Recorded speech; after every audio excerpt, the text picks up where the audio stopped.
Hello, everybody. I continue to be John Atack, no matter what I do. And this is my dear friend, Joe Szimhart. Hi, Jim. Joe. Could you, Jim? What am I doing? Hi, Joe. Yeah, Joe will do. I've been responding to that for quite a while. But originally, when I was very young, when I began understanding my name at, say, age 1.5, 2, 3, my parents called me Dodi, Dodi. Dodi, which is kind of like a diminutive in Hungarian for young men, like Junior or Chip, because my dad was Joe and I was a Joe. Yeah. So I was a Dodi. And in fact, even till age 100, when my mom passed away last year, she still Mm. called me Dodi. Oh. So no one else will. She's gone. So, Well, I can if you like, oh yeah, it's a little more interesting. What's interesting about Dodi is that in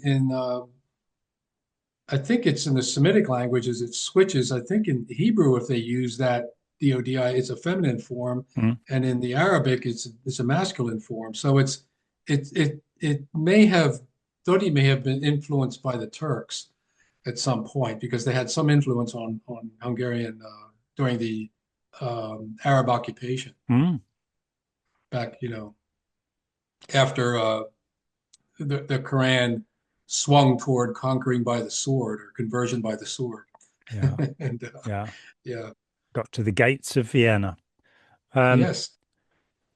it is fascinating. I mean, one of the book I'm working on, because part of it is to do with Aryan race ideas that Mm, the Germans had. You get into the earlier use of this term. Arya means noble in yeah. Sanskrit, but because of the recognition um, by this guy that if there were different consonants in different languages, but the same words, and that started the whole idea of Indo-European, Indo-Germanic, as it's also called. Ah, And so you get a word, for example, in English, we have cow and beef, and they both come from the same place, which is the word coup. And one of them mhm. comes via the Romance languages through French, boeuf to beef, and the other comes through the Germanic languages, and we get cow. And I I don't know why it fascinates me so much, but it really does. The those movements in language, how language evolves, if you like, Mhm. because of cultural pressures. And as you say, when languages meet, there'll be absorption of some particular words. I mean, words for milk, the L words lait in French, they and cafe au lait, then that word finds different forms. And as I say, I don't know why, but it completely fascinates me. It's like Mhm. watching an animal over generations developing horns and then losing them and getting a tail and changing color and what have you. And language is doing that. And it shows how we as human beings have something that does separate us out from the other primates. We have this incredibly complex system of coding ideas and Mhm.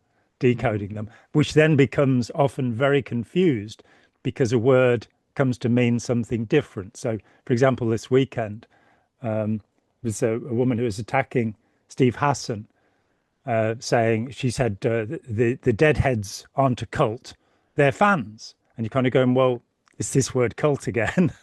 The Yeah. cult is a group that's devoted to a leader or leaders and or a doctrine or an idea or what have you. So the word is perfectly correctly used in cult of personality or cult of Christianity or cult of whatever. And it's narrowed and changed.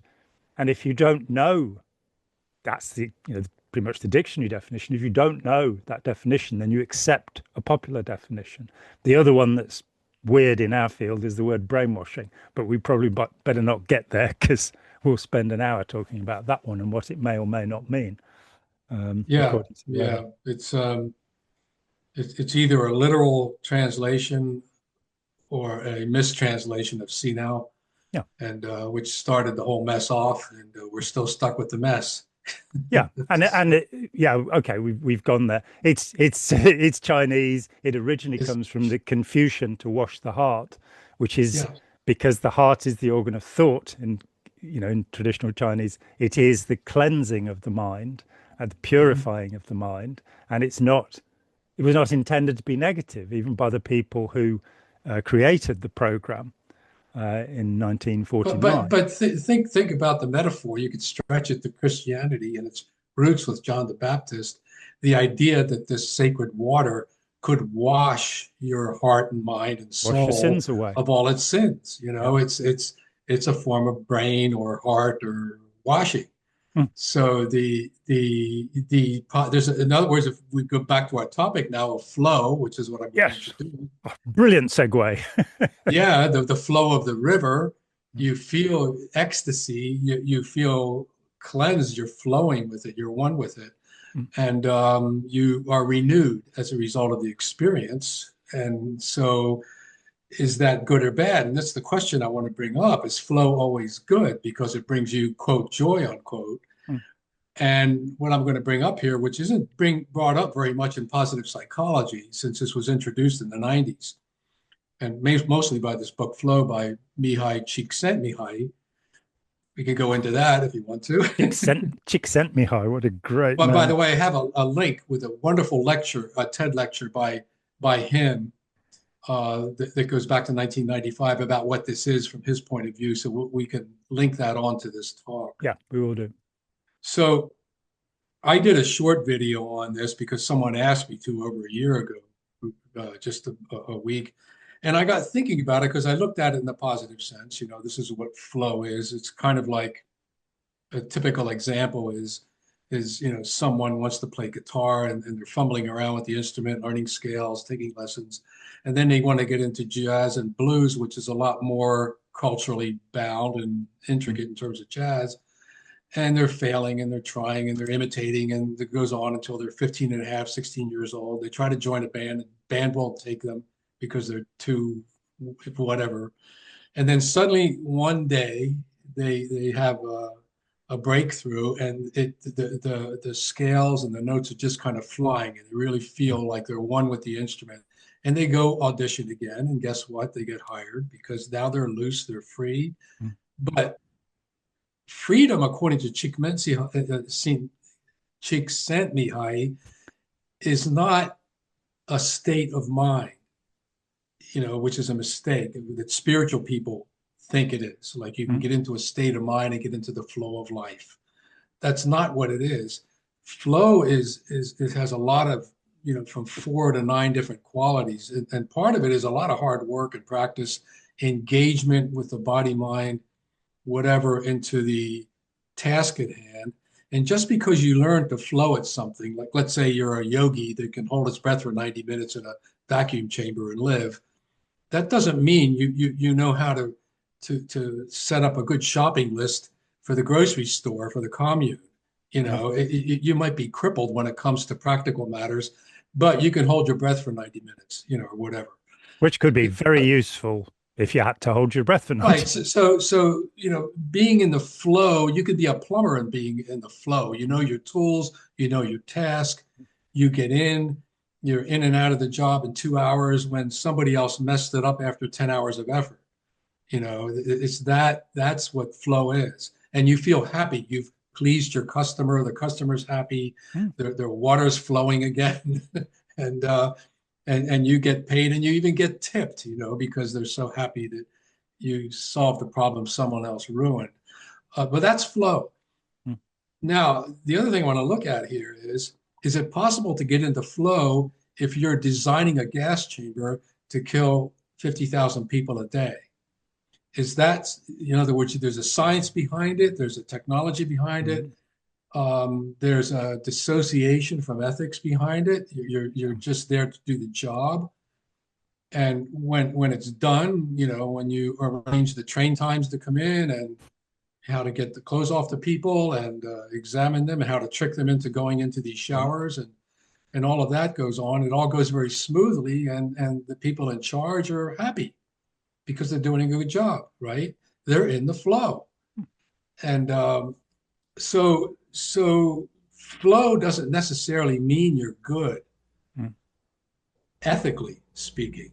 It just means you're in the flow of something that you've earned the right to do well. You do it well, and And the other thing Csikszentmihalyi says in his book is that there's no tricks, shortcuts to flow. Mm.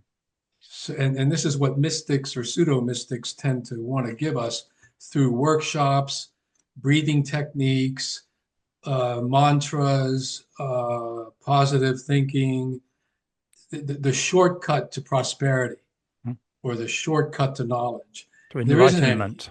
Yeah. Yeah, he says there isn't any Mm. such thing.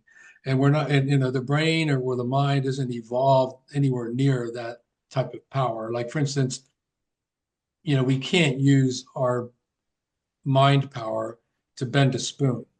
Nobody's been able to do that. Whereas I used to say, after all the chanting I did and the people around me were doing, I couldn't find anybody that could warm up a cup of tea for me with their mind or the chants. And A human so, microwave. yeah, let alone heal somebody from a Mm. distance, which is what they were claiming to do. Yeah. So that kind of flow is considered stupid according to the idea of positive psychology. There is no such new thought, positive thinking, the Mm. secret, the kind of Scientology. flow. Scientology is into it. Church Universal was deep into this kind of Mm. fake flow type of Mm. stuff too. So I just wanted to bring that up that positive psychology is really a practical form of psychology, Mm. and it doesn't skip steps. Mm. You someone that works out at basketball as much as LeBron James does, for instance. A, he's a fitness freak, and he Yeah. looks it at age 40.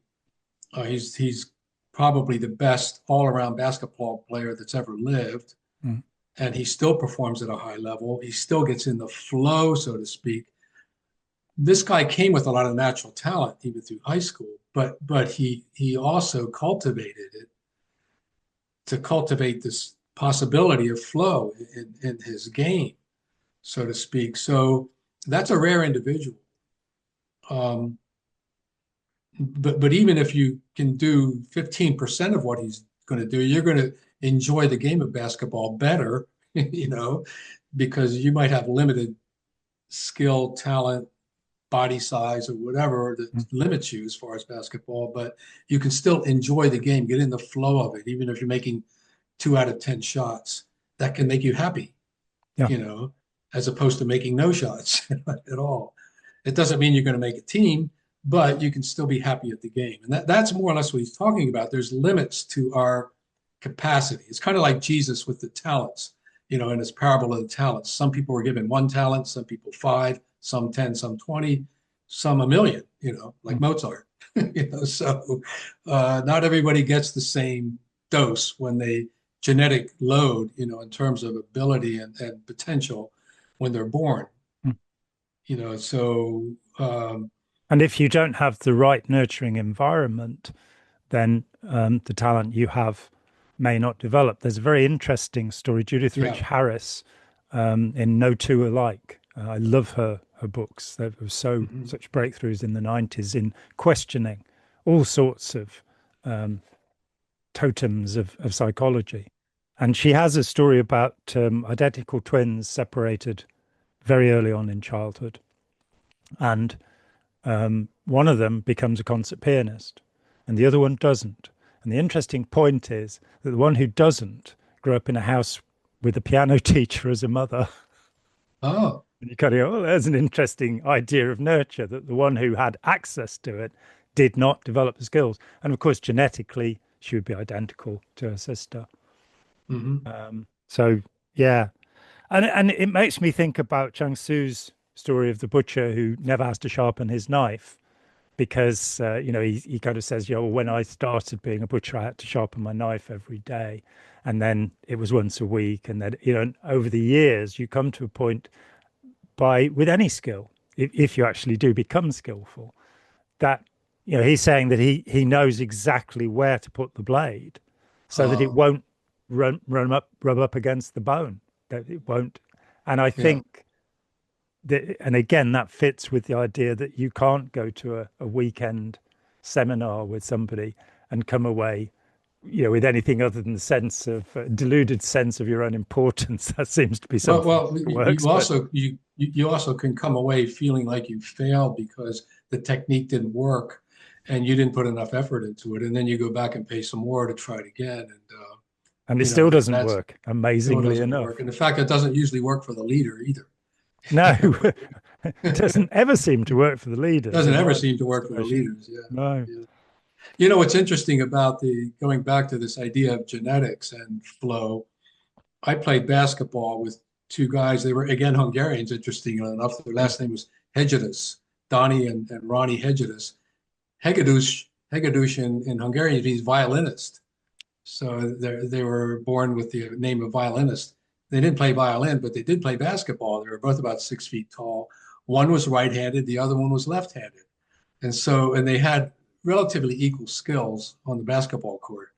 It was very interesting to see that. But they were identical twins, but right-handed and left-handed. Yeah, mirror twins, it's called. Yeah. Yeah. Yeah. Can even be the parting in the hair and all sorts of things. It's a phenomenal area, and has led to significant understandings. One of the things people will talk about, identical twins are separated at birth, and they meet years later and find out that they wear the same brand of clothes and they like the same things. But what has to also be taken into account is that very frequently identical twins are very different from one another in terms of personality. So that's to say it's not necessarily the idea that Jung had that the way you're born is the way you'll be. There's nothing much you can do about it. That underlies his psychology. Then at the other end, you have Watson and Skinner with the tabula rasa, the blank slate, that we can make anything out of anybody. And you go, both of these ideas are in fact false. It depends what you start, the hand you're dealt with and how you play it.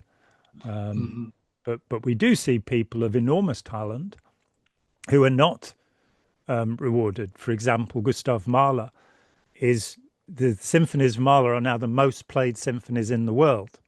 But when he died in 1911, he was almost unknown as a symphonist. He was the highest paid conductor in the world, but he couldn't. And I go to those works and go, how didn't people see, hadn't people hear this? This is absolutely amazing what this guy is doing.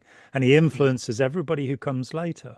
But in his own time, the talent is not seen. Richard Strauss is considered the great composer of the late 19th century.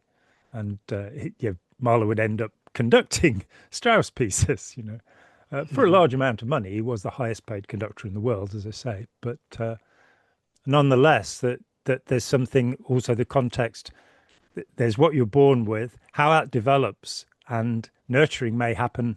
You may actually learn things negatively. Horrible things may happen to you. I think you bring up a good point. The idea of learning things negatively, we're talking about the influence game a lot on this channel or in our channels. Yeah. And when we look at a type of influence, let's say a plumbing school where you go to learn to be a plumber, it's all about flow today, isn't it? Yes. Yeah, it's about flow. It's about water. It's about baptism and cleansing and all of that. But in general, those kind of schools produce good craftsmen. Some a little better than others, but they're licensed and they're dependable, because the system is healthy. But in a constricted system that's trying to bend your psychology and your spirituality into some kind of a funnel, an idea of a leader has in terms of their limitations, like Scientology and Church Universal or the Moonies or whatever, or a lot of these large group awareness trainings that funnel you into one philosophy. And that's a whole different, like a wrecking chamber of the skills you have. You might get some immediate benefit from something. Like, for instance, Scientology tells you if you don't know a word, look it up. Yeah. I mean, that makes sense. They invented the dictionary, didn't they? Yeah, they did. So it's like sales talk, I guess, and we've been through this before, where you get people to have a positive experience and it makes a lot of sense, and then they think the next one is going to be positive and make a lot of sense, and by that time you're spending a lot of money uh, to get into the nonsense. Yeah. Yeah. But I think that's the idea is between constricted flow and useful or life enhancing flow. And in the kind of groups we're talking about a constricted flow of Mm. life. You funnel people into becoming an auditor for the rest of their life, or working for a restaurant for a minimum wage for some guru and Mm. being happy doing it. Mm. Yeah. Yeah. Also, it seems, and it's not just, small fringe obscure groups. It's an aspect of our society that things a person who is well taught in a plumbing school or wherever else will develop skills. And there's this idea that it takes about 10 years to produce an Hmm. expert. Um, and after that time, then that will develop. What can also happen is that people are not schooled properly and they don't develop the competencies that are necessary. And I would say that that is true of almost all of the educational systems in the world, that Hmm. they're not developing people who are curious, interested, willing to be disobedient, willing to take responsibility, capable of dealing with relationships and communicating with people. These things are just not happening. And they're things that perhaps in pre-modern cultures did happen in a better way. So, for example, looking at the Ba'aka people, the so-called pygmies of the Congo forests, or the San, the so-called Bushmen of the Kalahari, they don't have chieftains. They don't have a boss who tells them what to do. They're what are called band societies, BAND. And whoever is best at something leads in that thing. And I've seen amazing pieces of video of how those societies function person on Hmm. person. They seem to be much happier than most Western societies. They're not anxious and overwhelmed and incapable of flow. One of the most incredible videos I saw was an elderly San man demonstrating to a group of children the different animals that they will see. And I remember him particularly doing an ostrich.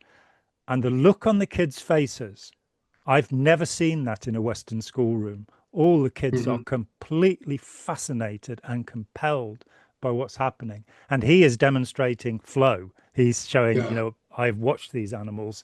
This is how they function. I've seen something like it among Sami, among so-called Laplanders, these cultures that are outside of our very regimented, very tick the box sort of culture, which produces people with certificates, but not necessarily with the competence to have flow in what they're doing. Right. The one of the charts that Csikszentmihalyi does on this lecture that I'll give you a link to Yeah. is he has a chart that shows with a pay scale of people, and this is back in the 90s, so it's a much different pay scale than today. But at the 30% level, in other words, people are somewhat comfortable with their income. They can get Mm, by, they're not starving. mm. Um, there's a lot more happiness or flow Yeah. at that level Then at the top consistently or the through bottom. Yeah. decades than the top, especially the top starts getting worse. Mm, There's a kind of a false image of self that comes with wealth. mm. And Chainsaw. Sorry. yes, and it just doesn't Not happy. add up to joy or this idea of flow. Mm, It's more of a burden, and plus that type of person has to delegate authority all the time. They don't know who they can trust. They're constantly managing this mess they have called money, and so unless they have a competent staff and they're good at many tasks like common people are, they're not going to they're not going to function that well. mm. Um, they're going to be like um, who was it that developed the big goose airplane? Howard Hughes, Yeah, Hughes. the Grey Goose. He Yeah. was he was crazy wealthy, He was crazy. and he was Left it all to a truck. quite ethically incompetent, Mm. grandiose. I mean, he accomplished a number of interesting things, but Yeah. he also Movies. And, ended up to be quite paranoid and ridiculous in his behavior, toward the end. So where did it get him? Mm. It it became an interesting movie, It, like people watching a sideshow of a freak. yeah, I mean, it And does seem to be true of most of the rich and famous that yeah, they come to a point where their lives are about display rather than about flow, rather than about any sense of enjoyment of what they're doing. It's persuading other people that they're having a good time, which is again very much like Scientology, very much like the cult experience, or Lifton's doubling, where you've got what's really going on inside you, which is you're in turmoil, and what you're seeking to project. And you know, Elon Musk is a very good example of this. A man who's, from his face, you can see that he's very unhappy, and oh yeah, he's having to pretend, and then he gets on the stage and he's a bad actor. I mean, he's a bad actor in more ways than one, but when he's jumping up and down and doing all of this stuff, there's no conviction in it, except perhaps when he went to Germany to try and get the fascist AfD into power. They've since yeah, been banned as an extremist group by the Germans, and Tesla sales have fallen to, I think, 4% of what they were. But that there was a survey, one of the first huge medical surveys was of the British Civil Service, because from the 1940s onwards, everybody signed up to have, their data shared. And so a study of hundreds of thousands of people showed that the people most likely to get heart attacks, cardiac arrest, were the people in middle management, mhm, because they had pressure from above and pressure from below. The people who were yeah, likely to be happiest and healthiest were in lower management. So yeah, they finished their job at the end of the day, went home, and their heads weren't full of all of the problems and the pressure they'd get from above. But as you say, the people at the very top putting the pressure on, how often are they happy? And and how are we educating our kids in a society where, I mean, for me, in the 70s, when I went to art college in 1977, two things caught my eye. One was that the Dutch weren't taxing artists. Sorry, the Irish weren't taxing artists. The Dutch were actually giving dole money to artists and oh saying yeah, you don't have to come and sign on. The other thing was that Fiat introduced robots into their factories. And I kind of went, well, the future is this. There are never going to be enough jobs. We have to create a culture where, being alive is not based upon your work. It's based upon your contribution. So we need to train people in being better citizens. We need to train them in crafts. We need to train them in things that will allow them to express themselves.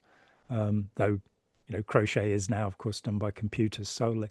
Um, but I also think there's a trend, at least I've seen with some younger people, to reintroduce the family garden. If you have a small plot of land, yeah, you can cultivate it and grow food. This is an important task it's for what almost it's what I'm everybody. teaching my grandchild at the moment. Yeah. Yes. So it's those kinds of things which can take up more time that are rooted in evolutionary human experience. They're necessary tasks, even though they might not be necessary in today's culture. They're necessary to maintain our connection with nature and the earth and all of that. So some kind of gardening, so in all of that, even though we have robots doing other stuff, robots don't do that. Mm. And we shouldn't expect, that, I mean, I can see you setting up a hydroponic farm indoors that's all cultivated by robots. That's possible. But normal gardening out in nature and normal handicrafts, they don't have Yeah. to be artistic. No, Not absolutely everybody not. has to be in the arts, No. but normal handicrafts, anything from sewing to minor car repairs. Bring back the rope walks, where you can actually twist a rope that's a mile long, Yeah, there you go. Okay, but it's that's about the kind of it's our engagement and making life feel that it has a point. I mean, what I saw was in 1977 was that if we robotized, then we would need to have something like universal basic income. We need to move away from this system we Yeah. have. And what instead happened was the enslavement of the special economic zones of the Pacific Rim. What instead happened was making China the second and very soon to be the biggest economy on the planet, without any understanding of how resentful they are for the century of humiliation they Oh, suffered yeah. at the hands of the West. The cack-handed behavior of our politicians in the last 50 years, where they should have been saying there will be a future, evidently, where not everybody works. How do we make life worthwhile? What are we living for? Is this the Protestant work ethic that everybody's got Well, to slave away? John, this kind of happened in India back, a long time ago, post-industrial age, Mm, and the big population boom they've had there forever. When I was there in 1980, traveling around, it struck me that I had to stand in three lines to get the same thing done, to get some clerk to document that I was going somewhere. And I asked a manager about that, and he clearly told me that there aren't nearly enough jobs to fulfill the amount of people. So when we do have a job, we split it among three or yeah, two. yeah, So you have manpower, but to keep the population somewhat productive and engaged, you spread the work out. mm, It's kind of like local construction crews here in southeastern Pennsylvania. Sometimes you go out to these state or county run construction crews fixing a road, yeah, and you often see two men working and eight men watching. yes, you know, because of the way the task is organized. It's mm, rare that all eight are working at the same time yeah, on these kind of crews. But it's a sign of it might be inefficient, but it does keep people engaged somewhat in a workforce. mm, And I don't know what the answer to that is. Obviously we've turned factories into assembly lines mm, where everybody has something to do and every man is a robot practically doing the repetitious task. And I've worked in factories like that when I was in yeah, college, yeah, where I did the same job every day when I came in for 4 months, inspecting tires, for instance, in a Firestone factory as they were coming down the end. And I had a certain group of 25 tires to look out for mm, and pull off the rack and inspect them and stack them. And once I got good at it, I was in the flow of it because the task wasn't that hard to learn. In about a week, I learned it very well, and and that's what the men did all along the conveyor mm, belts. There were about 20 of us at any one time working in this huge factory doing the same thing. It was interesting. It smelled like tires and noisy, and I got bulked up because I was lifting these tires and stacking them on these pallets for forklifts to take away all mm, day long and still doing something interesting to see if I could spot a flaw in a tire and pull it yeah, off into the scrap stack. So there's jobs like that too, where you're practically a robot, but not quite. mm. And, it's somewhat satisfying. Yeah, and I think moving towards you mentioned Nepal and being in Nepal. One of the Himalayan states has instead of gross national product has gross national happiness as its. Oh, I can't remember which one, Ladakh or one of the little countries along there, or smaller countries along there. And it seems, and they've been doing this for a while. I mean, one of the states there has banned Coca-Cola and such drinks oh, because it's sort of the only thing that's good for you in there is the water, and we've already got that. You know, we're poisoning okay. people with this stuff. Let's Yeah, not do yeah. it. So those differences in in the political outlook of the aim of a country, for me, I would like there to be, happy human beings who are collaborating and, having what feels like a worthwhile life, where Mhm. a third of the world are sort of living absolutely on the edge of poverty, which is not necessary if we stopped spending all of the money that we do on warfare. then Oh there'd be yeah. plenty of money to keep everybody fed. But instead, flattening parts of Ukraine, what, 90% of Gaza now is destroyed. I know. Um, to We're still not feeding those people starving there No, children are because of the starving to war death. restrictions. Yeah, Yeah, we're still not feeding them. yeah. And because, to be fair, the Joe Biden and Donald Trump, neither of them put their foot down and said, we will stop sponsoring Israel tomorrow if you don't stop doing this. And either of them, Trump could do it, and Biden could have done it, because the Israeli military Well, in fact, depend on. we haven't been able to do it since the 50s, because of the commitments supposedly that we have. And Yes, then there's this the long-standing but very real sentiment among a lot of peoples to get rid of the Jews. There's an underclass of that going on, and it's a of very course, dangerous underclass. yeah, And and an entirely stupid idea. But yeah, the idea that by planting Israel in the Middle East, that would give stability was about the stupidest of all ideas. yeah, That it that has now become, we're failing to realize that the Sunni Shiite divide, and indeed the divide between Seveners and Twelvers among the Shiites, follows the Aga Khan, that these divisions are the same as the divisions between Protestant and Catholic and various sects, and that those things could have held the Middle East in balance, and instead everywhere there's been messed up. But that, it's a whole other set of conversations. it's another problem, and we've said this before. It's imposing a map on a territory and Yeah, not understanding the territory, and that's what's been done. yeah, And quite literally. Yeah, we still have this problem, imposing a map of, say, Turkey onto Kurds. yeah, The territory is not the map, and you have the same problem like in my native speaking country of Hungary, where Hungarian speaking people, the actual demographics is much larger than the nation. So there's still tension. Northern Romania is mostly Hungarian. Parts of Slovakia and Czech area are Hungarian, and linguistically speaking, and of course this is Putin's argument too, that Russian people inhabit parts of Ukraine, and he wants those people back, and he's claiming that they're being forced into subjugation by a quote fascist organization. Of course, he's using Orwellian's newspeak, in order to come yeah, up with that idiotic absolutely. philosophy. But again, going back, there's been a map imposed on territory where the territory doesn't comply with the map, Mm.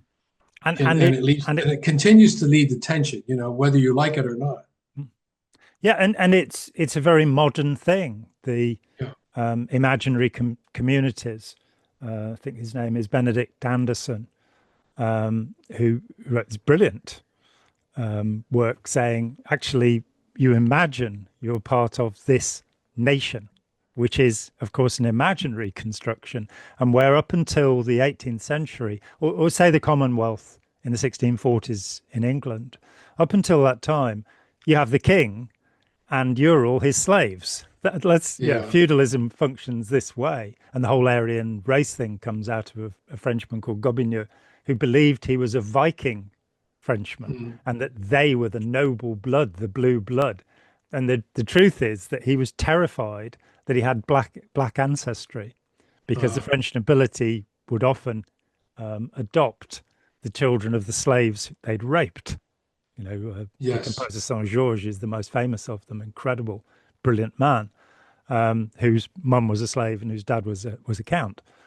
But this idea of I belong to this group, this tribe, usually because of the language I speak. So, Mhm.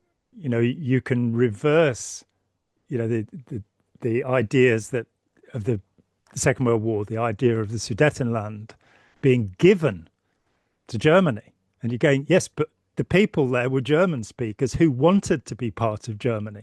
And this is, in modern history, is rarely injected. And they were being persecuted by the Czechs, because the Mhm. Czechs had been the underdogs for the German speakers in the Austro-Hungarian Empire. And so you've got all of these little tribal rivalries. But it really depends. I read an article by a journalist, and he said, my wife and I decided we wanted to live in Italy. So we moved to Italy. And what we didn't realize was that that would mean that our children would be Italian because they grew Hmm. up in Italy, So to them, English is a language they speak at home, but they're Italians. And it's that sudden that, so all of the kind of, Ku Klux Klan ideas of purity. Rachel Bernstein told me this great story about some white hooligans, white supremacists, white nationalists, whatever, driving through a native reservation and shouting at the people there, "Go home!" Like, Oh, that's we funny. are home, guys. But Yeah. you know, which population belongs where? Should London be given back to the Welsh because the Celts were there up until the invasion of the Anglo-Saxons? I mean, or which bit belongs to who? Or should we just get past the fact that we speak different languages and interpret those and try and, you know, get that we're all cousins? We're not brothers and sisters, I accept that, but we are all cousins. We are all actually related to one another through our genetic origins. I'm not sure if the mitochondrial Eve is still held forth, but about a quarter of a million years ago, we all have mitochondria in most of our cells that derive from this one woman. We're all Yeah. related. So Yeah. Yeah. yes. And it's possible the woman was more ape than what we consider human. We don't know. Well, if we're going back 250,000 years, they're now sort of saying Homo sapiens would be 400,000 years. When I was Okay. growing up, it was 30,000. But that left the Australian Aborigines off on the edge because they've been there longer than that. But no, we genetically, hominid species are about 2 million years old, and Homo That's what I sapiens thought. Yeah. Yeah. 400,000. So she would have been a Homo sapien, Okay. most likely. There are questions now about that work. That's why but nonetheless, genetically, the evidence is we're all related to each other and fairly closely, and we should stop. It's a perversity that the the distinctions genetically are in the color of things, the color of our hair, our skin, and our eyes. Those are the genetic differences between the major differences between people. If, for example, we judge, and they came up in the 17th century, the religion of whiteness, as Du Bois called it, the black anthropologist, begins pretty much in 1676 with Bacon's Rebellion, where black slaves get together with white indentured servants, which is to say they're slaves until their term ends. That's the only difference. They'll Right. serve however many years. They got together and for 3 months held a very effective rebellion. And after that, it was determined, laws started to be brought in that were against people. Before that, it had been that black people were heathens. But now the Quakers and people were converting them. So you couldn't use that anymore. So it became, it's their skin color. That's what makes them wrong. There You know, doesn't doesn't appear to be anything significantly before that time. It right. is There's an interesting parallel to this in the discussion of the new Pope, Pope Leo the 14th. He has Creole ancestry mm, from Louisiana in the US, which is mixed black and other cultures. yeah, It's French speaking to French, some yeah. extent, but so his family genetic roots come from there, which means he has black ancestry. It's pretty clear Mm, as part of his yeah. genetic makeup. But Louisiana was interesting is blacks and whites and other mixed colors there weren't considered unequal when they were first settling in that area. That whole idea of that they mixed quite readily. In other words, his ancestors weren't part of some major slave No, white it's divide. only with the Jim Crow laws Yeah, that it only you came get out that later. differentiation and the birth of So jazz by conservatoire trained musicians who can no longer play to white yeah, audiences because they're mulatto. Yeah. yeah, exactly. But prior to that, originally the culture down there, they mixed quite readily, and there was free blacks, free brown people, free white people, Yeah. and they treated each other as such. But it came this whole idea of slaves as property began to creep in there too, like it did all over the U.S. For quite a long time. But it's interesting. The discussion comes in his family, and so he represents quite an interesting history, just as a genetic model Mm. of what it means to be a pope. So, Yeah, the other week, I'll just throw this in as we wind up, but I watched the movie The Two Popes, uh, and I'm an agnostic. I'm not into the religious part of it, but um, Anthony Hopkins and Jonathan Pryce, just an incredible film, yeah, showing you this struggle that's going on within the Catholic Church between the conservatism and the reformers. And Leo would appear to be another reforming pope, as mhm, Frank was. yeah, Unfortunately, Frank didn't get far enough. He did seem to clean up the Vatican Bank a bit, which is good, and he did apologise for the essay, as we're meant to say on YouTube. But there seems to be so much further to go. I mean, there's that thing in the Gospels about he who would follow me must give up all that he has to the poor. That yeah. bit No, that bit seems to be, it was a lecture to a rich man. In yeah. order to follow me, give all you have to the poor. Mm. I mean, The I rest of you think it's can keep pretty your stuff. right, but it's pretty clear in the gospel that you can't take anything with you. So when you go back to God, meaning at death, You can't take your you, chainsaw with you. well, you can't even take your ideas with you. You have to give all that up. So stop being so precious about, your little cult thing. And Yeah. it's interesting. We brought up earlier about this idea that the map doesn't match the Mm. territory in most places, and this is probably the most glaring problem I find with what we call cults or totalistic movements is the map is so simplistic. Yeah. It's us and them. It's either you're on the top of the mesa Mm. here and everybody else is below us. It solves a lot of problems about mapping, because it's just a simple us and them, Mm. and then you have to go about imposing that on the rest of culture, Mm. as you go about feeling special. And so it's yeah, by taking that shortcut, which Csikszentmihalyi would say, avoid these shortcuts because you're never going to get into authentic flow. Mm.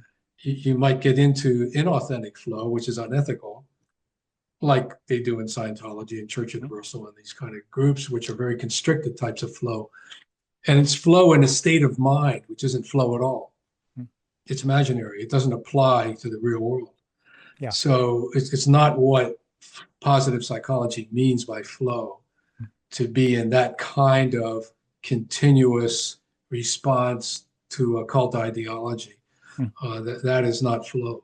No, That's more the like, attempt to feel euphoric, as opposed to real and genuine experience. It's like when I was commissioned to write a book about transcendental meditation, which I didn't do. I spent 6 months researching and went, I don't want to do this. It's too dangerous. But one of the things that really shocked me was talking to people who'd spent 12 hours a day meditating while their kids ran wild, yeah, while all of their money went to, and you're kind of going, this is addiction. This is not flow. This is, I need more of this stuff. Please give me more of this stuff. Whereas the state of flow is one where your mind is all singing together, all of the elements that bring the self together. So rather than all of those anxieties and why am I doing this, and all of the noise and chatter is gone, and you're focused on what you're but doing. but it's only worthwhile when that is engaged in what we call the real world, the real obstacle that you're trying to deal Yeah, with, whether it's your achieving music, something. your poetry, whether it's organizing something. It's got to be engaged in what in mental status exams when I used to work at the psych hospitals called reality testing. Yeah. The reality testing has to be solid for flow to be useful and truly productive in terms of the Mm. joy that comes out of it. Otherwise you're just faking some kind of ecstasy. Exactly, and which is what we see. And ecstasy, we were talking about words at the beginning of this. Ecstasy is in and of itself a very interesting word because it means Mhm. standing beside yourself, being Right. beside yourself. And I think in some ways it does define the false state of flow, if we're literal about it, that the people aren't really engaging as themselves. They're engaging as a pseudo identity, as this thing that's created within the framework of the authoritarian group they belong to. So Yeah. they're always checking to see if what they're doing is the right thing. They're concerned about how they express themselves so that they fit in. Eric Fromm is, reckoned that Nazism came from people not developing a self, and a self would be that you have your own decisions, your own determination. You don't just take on what Ron Hubbard or somebody else says and go, well, I'm now self-determined because I'm doing exactly what I'm told. It's like, Right. so there we go. We've All learned right. Well, something about how to pronounce Hungarian, which is quite useful. And yeah, by the way, here's some water for the flow. yeah, Um, the Hungarian word for this is very simple. These, these, yeah, these. Yeah. yeah. Because in Russian and Polish, it's vodka. Right. But well, a great pleasure as ever, and we'll get Well, we together. managed to flow through that. Thank you very much. Yeah, it has been a flow. It's been most enjoyable and very Okay. easy. So All right. thanks a lot, Let's Joe. stop, John. Yeah, well, we got the See chance. you next time. Yeah, Bye-bye. cheers. Hi, John here. Thanks for watching. We'd appreciate it very much if you would click like, as well as subscribe, and click the bell for notifications. Every dollar helps, and we welcome new patrons on Patreon, or you can make a one-off payment with any currency through PayPal. Thanks so much.